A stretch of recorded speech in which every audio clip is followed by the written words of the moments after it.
My background is in the aviation industry, having worked in 3 continents, President of Group Services of Emirates, CEO of Aer Lingus, and then more recently the Deputy Chairman on the Board of Directors of Royal Brunei Airlines. Also, I've spent the last 4 years on the board of one of the largest IT companies in Singapore. So as you can imagine, I've seen come and go quite a few deals over the years.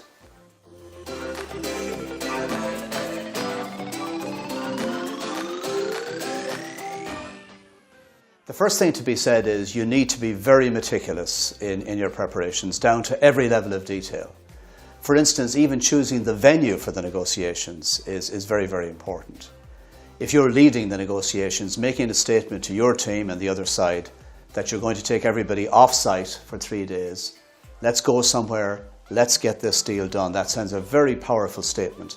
It also has the benefit of getting your team away from day-to-day distractions in the office and sends a very strong message to the other side that you mean business and you mean to get the deal done. My name is Kingsley and I've lived and worked in about 6 countries around the world. My background is born and educated here in Dublin in Ireland. Spent a bit of time playing rugby in France and then got going on a proper career.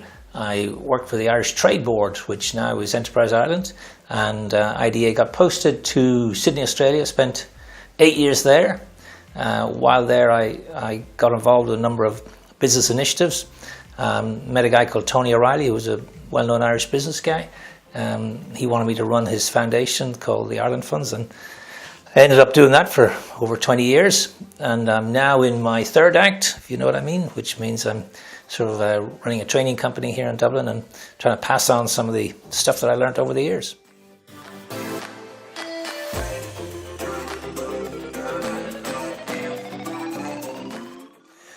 Yeah, well, I found, particularly when I was working with this philanthropic organization, raising money from individuals, particularly in the United States, I realized that there were some key principles, or I used to call it a key process, and if you follow this process, you'd have a greater chance of success than if you didn't. And that was about research, cultivation, solicitation, and stewardship. And just thinking of an example, I remember spending some time with a well-known head of a film studio in the US who actually had a home in Ireland, and I got a chance to meet with him and had a terrific meeting with him, really enjoyed him. And then one day I asked him for $5 million, which is a significant amount of money, for a breakfast that was. And that meeting was 2.5 years after I first met him, and was my 29th meeting with him, was the first time I actually asked him to make a serious contribution. So I spent a long period of time building a relationship, which was all about building a sense of trust between us.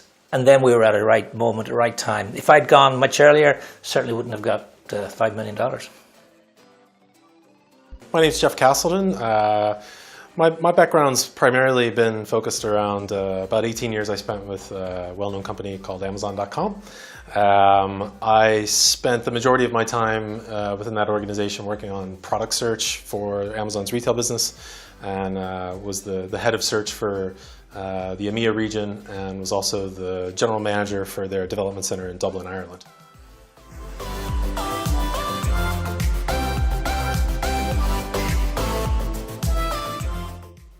Yeah, sure. We were developing this new product to replace an older version of a similar, less powerful product. And this product was used internally, so it wasn't outwardly customer-facing. So we had a little bit more leeway in terms of which to operate with, in terms of like product readiness. Now, I came into the situation a little bit later, but from the customer side, I could definitely say like that.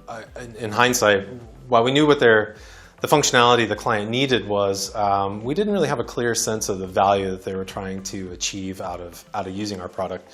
So from our own side, the primary motivator or value was in getting this product into a production use case for us. It was an important goal, almost more as a proof of concept on the road to something greater than really understanding and meeting the needs of this individual customer. So in the end, this resulted in a number of technical and operational issues for us as an organization.